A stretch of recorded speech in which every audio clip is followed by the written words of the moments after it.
Relatives మన ఇంటికి వచ్చినప్పుడు ఎగ్‌తో ఇలా ఒకసారి ట్రై చేసి చూడండి.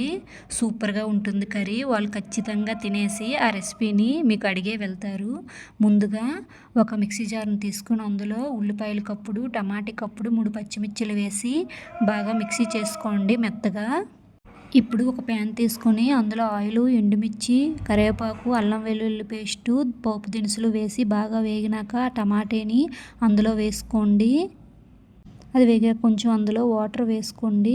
తరువాత కొంచెం అందులో సాల్టు, కారము, కొంచెం మసాలా వేసుకొని ఉడికించుకోవాలి. తర్వాత ఇంకో ప్యాన్ తీసుకొని ఎగ్ వేసి వాటిపైన చిటికెడు సాల్టు, చిటికెడు కారం, చిటికెడు పసుపు, చిటికెడు మసాలా వేసి వాటిని కొంచెం వేగించుకోవాలి. మరి గట్టిగా కాకుండా మెత్తగా స్పాంజ్‌లా వచ్చేటట్టుగా ఆమ్లెట్ వచ్చేటట్టుగా చూసుకోండి.